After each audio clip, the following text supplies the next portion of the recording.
Hello everyone.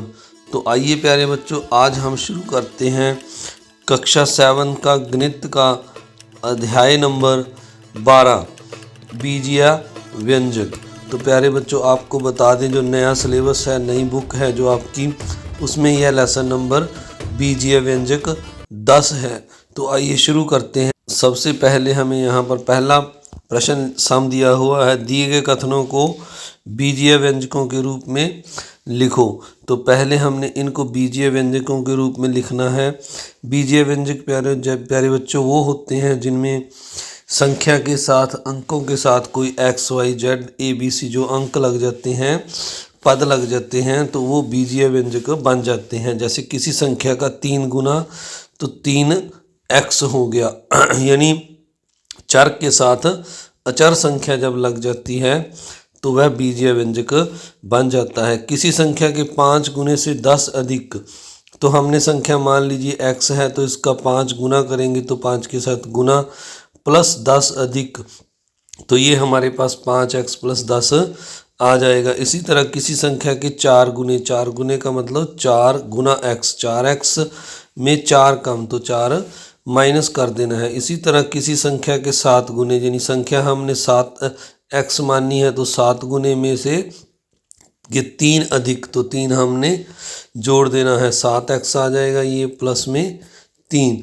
तो इस तरह आगे लिखा है 3x का 7 गुना, तो 3x को हमने 7 के साथ गुना किया तो ये 7 या 21x आ गया। आगे लिखा है -y के 2/3 से 6 कम, तो 2/3 के साथ हमने y को गुना कर देना है और इसमें से 6 कम कर देना है, तो ये -2/3y -6 आ जाएगा। सम नंबर 2 शुरू करने से पहले आप सभी से एक रिक्वेस्ट कि अगर आप चैनल पर नए हैं तो अपने चैनल को सब्सक्राइब ज़रूर करना है, इस वीडियो को लाइक भी करना है और अपने दोस्तों मित्रों में शेयर भी ज़रूर करना है, ताकि मैं आपके लिए और अच्छे बढ़िया वीडियो बना सकूं। तो आइए देखते हैं दूसरा सम। केतन ने एक मैच में x रन बनाए, दूसरे मैच में उसने पहले मैच से 25 रन अधिक बनाए। तो पहले बताइए केतन ने दूसरे मैच में कुल कितने रन बनाए। तो दूसरे मैच में उसने 25 अधिक बनाए, तो हम x में 25 जोड़ देंगे, x प्लस 25 आ जाएगा। अब दूसरे सम में लिखा है यदि x बराबर 16 हो तो केतन ने दूसरे मैच में कितने रन बनाए। अगर x की वैल्यू यहाँ पर हम 16 भर दें तो ये 16 प्लस 25 41 रन आ जाएगा।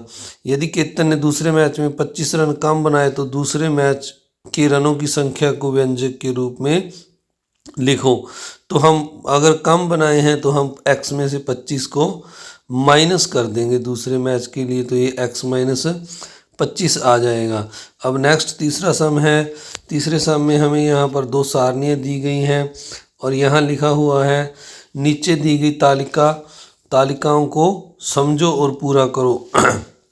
तो यहाँ पर a² लिखा हुआ है, पहले प्लस का साइन है, यानी हमने सब का जोड़ करना है इस साइड वाली संख्याओं का ऊपर वाली साइड वाली संख्याओं से। जैसे a² और 1 को ऐड करेंगे तो a² प्लस 1 आ जाएगा। a² को 5 के साथ ऐड करेंगे तो यह a² प्लस 5, और 7 के साथ ऐड करेंगे तो a² प्लस 7। इसी तरह x² प्लस y में 1 ऐड करेंगे तो x² y प्लस 1 आ जाएगा। फिर 5 ऐड करेंगे तो x² y प्लस 5, और फिर x² y प्लस 7 ऐड करेंगे तो प्लस 7। ABC है यहाँ पर, तो अब 1 प्लस ABC लिख देंगे हम, 5 प्लस ABC, चाहे आप पहले लिख दीजिए ABC प्लस 7 जैसे यहाँ लिखा है। तो इसी तरह आपने माइनस वाली संख्याएँ करनी है। x यहाँ लिखा है माइनस और x 5 और 2p और ऊपर 2y 2 5p और z, तो इनके साथ इनकी बारी बारी से संक्रियाएँ करनी है। जैसे पहले x माइनस 2y, फिर x माइनस 5p, फिर x माइनस z, तो इन तीनों के साथ क्रिया करके इसके बाद 5 नेक्स्ट जो है वो लेना है। तो इसी तरह से पहले 5 माइनस 2y और फिर 5 माइनस 5p, फिर 5 माइनस z, इसी तरह तीसरा लेना है जब 2p को, तो 2p minus Y, 2y sorry, फिर 2p माइनस 5p और फिर 2p माइनस z। तो इस तरह आपने इस सम को करना है, इस तालिका को पूरा करना है। इसके बाद जो अगला सम है इसमें लिखा हुआ है सही विकल्पों पर सही का निशान लगाओ। 4 नंबर सम में तो x, पहला सम है 8x की 3 y की 3 में x की 3 y की 3 का गुना क्या है, यानी इसके साथ गुना कौन सी संख्या हो रही है। तो आप देख रहे हैं 8 इसके साथ गुना हो रहा है, तो पहले पर आपने टिक लगा देना है।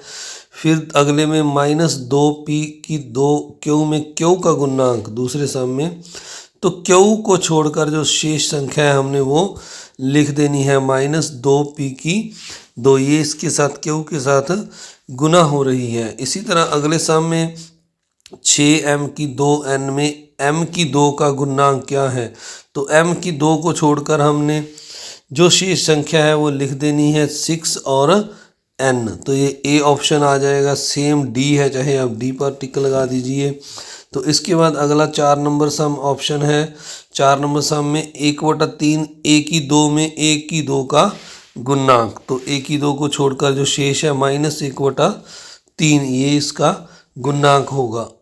अब आगे क्रियाकलाप 1 दिया हुआ है, 3 पासे लो, 2 पासों पर कोई भी बीजीय का व्यंजक, बीजीय पद जैसे x y x square y square x square y 2x square 2x आदि अपने सभी मन से सभी फलकों पर लिख लो। यानी जो 6 पासे, 3 पासे हमने लेने हैं और 3 की 6 साइडों पर ये नंबर लिख देने हैं। तो तीनों पर बारी बारी से यही नंबर रिपीट कर देने हैं। इसके बाद तथा एक पासे पर x प्लस माइनस तथा x लिखो। सॉरी, इनको जो मैंने पहले नंबर बोले इनको एक ही पासे पर आपने सभी साइडों पर लिखना है। दूसरे पासे पर आपने ये साइन लिखने हैं x माइनस x और डिवाइड के साइन लिखने हैं। अब इन पासों को उछालो और अपने व्यंजकों को नीचे लिखो। अपने साथियों से चर्चा करो कि किसने सबसे अधिक व्यंजक बनाए हैं। चित्र में दिए गए गणों को अलग अलग ढंग से लगाकर उनका योग और अंतर निकालो। तो जैसे यहाँ पर पहले -y वाला ले लिया, उसने y वाला ले लिया और प्लस 3x स्क्वायर। तो अपने उसने ये जो व्यंजक ऊपर लिखे हैं प्यारे बच्चों, इनमें से उसने व्यंजक नहीं लिखे, ये अपने मन से लिखे हैं जो पासों पर आए हैं। तो अब इनका प्लस है बीच में, तो इनको उसने प्लस करके लिख दिया। ऐसे ही मान लीजिए मैंने इन व्यंजकों में ऊपर वालों में से एक व्यंजक जब उछाला इनको, तो पहले पर मेरा x आ गया और दूसरे पर y आ गया और तीसरे पर y स्क्वायर आ गया। तो आपने जो 2 पासे लिए हैं उन दोनों पर व्यंजक लिखने हैं। ये वाले व्यंजक दोनों पासों पर लिखने हैं। तो दोनों पासों को जब उछाला तो एक पर x आ गया, एक पर y स्क्वायर, और जो बीच वाला तीसरा था उस पर प्लस आ गया, तो हम लिख देंगे x प्लस वाई स्क्वायर। इस तरह फिर से जब दोबारा से उछाला तो एक पासे पर आ गया 2x स्क्वायर और एक पर आ गया x की 2y और बीच वाले में प्लस की जगह यहाँ माइनस आ गया। तो इनको सॉरी मल्टीप्लाई आ गया, तो इनको मल्टीप्लाई करके लिख दिया। तो मल्टीप्लाई में ये पावर ऐड हो जाती है, तो x की 4y हो गया, 2x की 4y। अब नेक्स्ट में डिवाइड आ गया, 2x डिवाइड x, तो 2x बटा x लिख दिया, x के साथ x कैंसिल हो गया और इसका आंसर 2 आ गया। इस तरह से प्यारे बच्चों आपने ये संक्रियाएं करनी है और यहाँ पर बारी बारी से लिखते जाना है। जैसे मैंने नेक्स्ट में 2x स्क्वायर आया और एक पर 2x आया और बीच में माइनस आ गया, तो यहाँ पर 2x स्क्वायर माइनस 2x लिख दिया। इसी तरह जब अगली बार उछाला तो एक पर y स्क्वायर आया, एक पर माइनस का साइन आया और एक पर 2x स्क्वायर आया, तो इनको y square minus 2x square लिख दिया। तो इस तरह आपने भी यहाँ पर जो स्पेस है और भी संक्रियाएं अपने मन से करके लिखनी है। अब 5 नंबर सम में लिखा हुआ है सारणी को पूरा करो। क्रम संख्या, बीजीय पद, संख्यात्मक गुणांक समान या असमान। फिर लिखा है बीज पद का बीजीय गुणनखंड समान या असमान, पद समान या असमान कारण।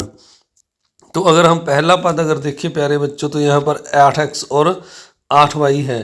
तो इनके संख्यात्मक गुणनफल पहले का 8 है और दूसरे का 9 है, इसलिए ये असमान लिखा गया है यहाँ पर। दूसरे में यहाँ लिखा है बीजीय गुणनखंड समान या असमान। तो जब हम x और y के गुणनखंड करेंगे, x का गुणनखंड x आएगा और y का y आएगा, तो ये भी असमान है। पद समान या असमान, तो अगर हम पद को देखें पूरे 8x और 8y दोनों ही असमान हैं, यानी यहाँ पर विजातीय असमान मतलब लिख देना है। तो कारण में हमने लिखा है पदों में चर अलग अलग हैं, इसीलिए ये विजातीय है, असमान या समान है। तो अगला जो है 2 नंबर में 2mn और m² लिखा है। तो ये जो पद इनके संख्यात्मक गुणनखंड पहले में 2 है और दूसरे में 6 है, इसलिए ये असमान है। और इनका जो गुणनखंड है वो समान है, यानी mn के जो गुणनखंड करेंगे तो हम m और n आएगा। इसी तरह m² n के करेंगे तो ये m और n आएगा, यानी दोनों में mn आ रहा है। तो ये गुणनखंड समान है। और इसके बाद लिखा है पद समान या असमान, तो पद असमान है क्योंकि यहाँ पर 2 है पहले में और दूसरे में 6 है, यानी विजातीय लिख देना है। तो आगे लिखा है पदों में, यही मैंने ऊपर वाला लिख दिया, पदों में चर अलग अलग हैं। आप यहाँ पर जैसे m की घात 2 है और m यहाँ पर सिंगल है, तो आप ये भी लिख सकते हैं पदों में चर की घात अलग अलग है। तो चर के साथ आप घात शब्द और लगा सकते हैं, घात अलग अलग है। तो अगला जो है इस तरह ही 7t की 2, 5t की 3, तो ये भी असमान पद है, असंख्यात्मक गुणनफल है 5 और 7। और इनकी जो घात है t की 2 और t की 3, अगर इनके गुणनखंड करेंगे तो ये tt आएंगे, तो इसलिए ये समान है। इनके जो पद हैं ये 7t की 2 और 5t की 2 असमान हैं, ये विजातीय हैं। तो इसमें भी हम लिख सकते हैं पदों में चर की घात अलग अलग है। तो अगला है 4m की 2n, 2nm की 2, तो इनके जो गुणात्मक पद हैं वो असमान हैं और इनकी जो गुणनखंड आएंगे वो समान आएंगे mn। और जो ये संख्याएं हैं ये भी विजातीय हैं। तो पद समान है या असमान, तो पद जो हैं वो भी इसमें भी विजातीय हैं, क्योंकि देखिए ये पद समान हैं, क्योंकि यहाँ पर मैंने गलत लिख दिया था पहले, यहाँ पर आपने समान डालना है, क्योंकि इसमें भी पहले में भी m की 2n है पीछे और दूसरे में भी nm की 2 है। तो यानी दोनों के पीछे अगर देखें तो m की 2n है, इसलिए ये पद समान है, आपने समान डालना है।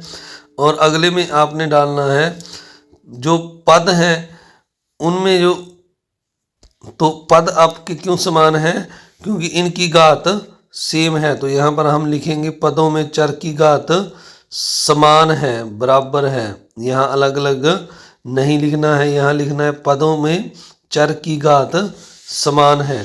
तो अगला है 5 नंबर में देखिए, अगर p की 2 q की 2, 7pq, 5pr की 3 और 3pqr की 2, तो ये असमान पद है, असमान है। इनके गुणनखंड किसी में 1 है, किसी में 7, किसी में 5 और किसी में 3। तो इनका पद का गुणनखंड भी असमान है, क्योंकि पहले में pq आएगा, दूसरे में pq, तीसरे में pr और चौथे में pqr, तीनों संख्याएं, तीनों गुणनखंड आएंगे, तो ये असमान है। पद असमान या समान, तो पद असमान है इसलिए विजातीय लिख दिया। और इसमें यही लिखना है पहले वाला, पदों में चर की घात अलग अलग है। तो आगे जो अगला है 5 के बाद 6 नंबर और 7 जो लास्ट में रह गए हैं, तो इनमें पहले में ये जो इनकी 10 है, पहले में व्यंजक गुणांक और 2 है, इसलिए असमान। और गुणनखंड समान आएंगे x y z, और ये विजातीय हैं क्योंकि इनकी जो घात है वो अलग अलग है, और इसलिए हम यहाँ पर लिख देंगे इनकी घात अलग अलग है, चरों की घात अलग अलग है। x y की 2 z, अगला 7 नंबर 2x y, ये भी असमान है। गुणांक जो इसमें 1 है और इसमें 2 है। और ये जो है गुणनखंड जो है इनके असमान है, क्योंकि पहले में x y z आएंगे और दूसरे में अकेला x y आएगा। और तीसरा जो लिखा है विजातीय लिखना है, क्योंकि पावर इनकी सेम नहीं है, एक जैसे नहीं है पीछे वाले चर, तो इसलिए लिख देंगे चरों की घात अलग अलग है। तो अगला जो 8 नंबर है, इसमें हमने 8 आर की 2 एल की 2 4 आर एल। तो इनके जो पद हैं गुणांक पद वो असमान हैं, 8 और 4 हैं। और इनके जो गुणनखंड आएंगे आर की आर और एल दोनों में है गुणनखंड, तो इसलिए ये समान है। अब ये विजातीय है क्योंकि पावर अलग अलग है, तो यहाँ पर लिख देंगे कि इनकी घात या पावर चर की घात अलग अलग है। अब 6 नंबर सम में लिखा हुआ है, आओ अब बीजीय व्यंजकों को जोड़कर देखते हैं। तो बीजीय व्यंजक 2x प्लस 3x है, तो रोहन इसे किस प्रकार जोड़ेगा। 2x को 2 बार लिखा, 3x को 3 बार। तो ये अब जो इनको इकट्ठा करके लिखा तो ये 5 बार हो गया, तो 5x। रोशन ने कैसे जोड़ा, 2x और 3x जो है ये दो एक्स के साथ गुना है और 3x के साथ गुना करके लिखा। अब 2 और 3 को ब्रैकेट में अलग लिखाकर इनको जोड़ दिया, 5 हो गया, और x के साथ गुना कर दिया तो 5x हो गया। क्या रोहन और सोहन दोनों सही हैं। तो हाँ, दोनों का तरीका जो है सही है। तो अब हमें यहाँ पर कहा गया है अब तुम करके देखो। तो अब तुम करके देखो में पहला सवाल है 4a प्लस 3a। तो प्यारे बच्चों, अगर पद समान हो दोनों के पीछे ए है, तो हमने जो गुणांक पद होते हैं 4 और 3 इनको जोड़ लेना है और इनकी गुना कर देनी है ए के साथ ही। तो ये 4 प्लस 3 7a आ जाएगा। इसी तरह 5 और 6 को आपने जोड़ लेना है, क्योंकि पीछे जो m है वो दोनों के सेम है, गुना चार संख्या जो है वो सेम है, 6 5 11 आ जाएगा। इस तरह अगले में 4 प्लस 7 प्लस 3 कर देंगे, क्योंकि दोनों की जो पद है समान है, पीछे एक्स वाई है, तो यह 14 एक्स वाई हो जाएगा। इस तरह अब जो अगला है 14 ए बी प्लस 42 बी ए और 2 ए बी। तो यहाँ पर 42 के पीछे ए बी की जगह बी ए लगा हुआ है, जो कि ए बी ही है, यानी दोनों पद हैं इसमें आगे पीछे हो सकते हैं, तो इसलिए ये समान है, सारी संख्या समान पद है तीनों में। तो हम 14 42 और 2 को जोड़ देंगे तो ये 58 ए बी हो जाएगा। दूसरी लाइन में मैंने ए बी सही करके लिख दिया आपको समझाने के लिए। अब आगे है इसी तरह से -5a और 2a को रोहन और सोहन रोशन कैसे करेंगे। तो रोहन ने 5a को -5a को 5 बार लिखा और प्लस 2a को 2 बार लिख लिया है। तो अब इनको ब्रैकेटों को अगर खोलेंगे तो निशान हैं जो चेंज हो जाएंगे, प्लस की जगह माइनस हो जाएगा, फिर प्लस की जगह माइनस, प्लस की जगह माइनस। तो माइनस के 5a प्लस a। तो जो प्लस का पहला ए था मैंने इसके साथ काट दिया और दूसरा ए था प्लस का उसके साथ काट दिया। तो यानी जो उल्ट साइन वाली सेम संख्याएं होती हैं उनको हम कैंसिल कर सकते हैं। तो ये 3a बच गया। तो इसके साथ हमने जो संख्याएं जोड़नी होती हैं उनके साथ जो साइन होता है वही लगाना होता है। तो तीनों के ऊपर माइनस का साइन है तो माइनस, और 3a जो है 3 बार है तो 3a आ जाएगा। इस तरह रोशन ने जो जोड़ा उसने -5 और -2 को इकट्ठा कर लिया, गुणांक पद को और ए के साथ गुना कर दिया। तो अब ये दोनों माइनस होंगे क्योंकि साइन अलग अलग है, तो -3a आ जाएगा। इस तरह रोशन ने इस सम को किया है। तो आइए नेक्स्ट पेज पर लिखा हुआ है अब तुम करके देखो। तो पहले सम में लिखा है 5m-4m। तो हम पहले 5 - 4 कर देंगे और m के साथ गुना कर देंगे, तो 5 में से 4 माइनस करके 1m आ जाएगा। इसी तरह 3x - 7x में दूसरे सम में तो 3 - 7 कर देंगे और x साथ में लगा देंगे, तो ये माइनस करके माइनस का 4x आ जाएगा। इस तरह -8pq प्लस 6pq -2pq को हम समान पद हैं ये तीनों, तो 8 और 6 और 2 इनमें से 2 नंबर माइनस वाले हैं, तो इनको हमने पहले इकट्ठा कर लिया क्योंकि ये दोनों जुड़ेंगे। 8 और 2 10 माइनस के पी क्यू हो जाएंगे और प्लस 6 पी क्यू। अब 6 और 10 जो हैं 10 माइनस के हैं और 6 प्लस के हैं, तो इनको आपने जोड़ लेना है अगर जुड़ते हैं और घटा लेना है अगर घटते हैं, क्योंकि अलग अलग साइन है तो ये घटेंगे और घटकर -4 पी क्यू आ जाएगा। अब अगला जो 4 नंबर सम है इसमें 12xy -12yx लिखा है। तो 12yx का मतलब है कि ये xy ही है। तो यानी 12xy को हमने 16xy में से माइनस करना है तो ये 16 में से 12 माइनस करेंगे तो 4xy आ जाता है। इसके बाद आगे हमें लिखा है, जो यहाँ पर ये पिक्चर में दिखा रखा है, दो या अधिक समान पदों का योग और अंतर एक समान पद होता है जिसका संख्यात्मक गुणांक सभी पदों में के गुणांकों के योग या अंतर के बराबर होता है। तो दो या अधिक समान पदों का योग या अंतर एक समान पद होता है जिसका संख्यात्मक गुणांक सभी पदों के गुणांकों के योग या अंतर के बराबर होता है। तो आगे 7वें सम में लिखा हुआ है 3a+5 और 5a-3 को अंकिता व अनु ने निम्न प्रकार से जोड़ा। तो उन्होंने कैसे जोड़ा? 3a और 5a को इकट्ठा कर लिया समान पदों को, और 5 और 3 को इकट्ठा कर लिया। अब 5 और 3 को जोड़ दिया तो 8 आ गया, 5 में से 3 माइनस किया तो 2 आ गया। यानी हमने जो यहाँ पर ऊपर ये लिखा हुआ है इसकी अनुसार करना है, समान पदों को इकट्ठा करके जोड़ना या घटाना है। तो अनु ने कैसे किया? 3a और 5a, 3a+5 और 5a-3a को 5 और 3 को जोड़कर उसने 8a लिख दिया, और 5 में से 3 को माइनस करके 2a लगा दिया, और साथ में 10a लगा दिया, जो कि अनु का गलत है। अनु ने सवाल को सही नहीं किया है। यहाँ पूछा गया है क्या दोनों ने सवाल सही किया, हाँ या नहीं? तो नहीं, अनु का सवाल गलत है, कारण देकर बताओ।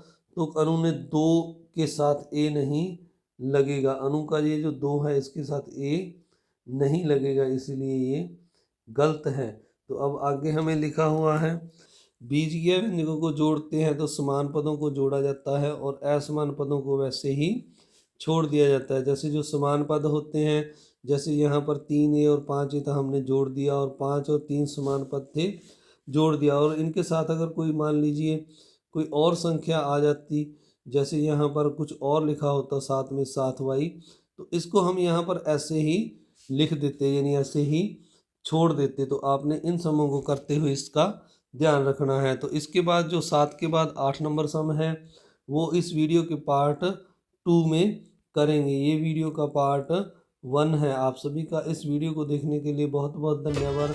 अगर आप चैनल पर नए हैं तो आप चैनल को सब्सक्राइब जरूर कीजिए, वीडियो को लाइक कीजिए और शेयर कीजिए। इससे मुझे मोटिवेशन मिलता है ताकि मैं आपके लिए और अच्छे से अच्छे वीडियो बना सकूँ। Thank you very much.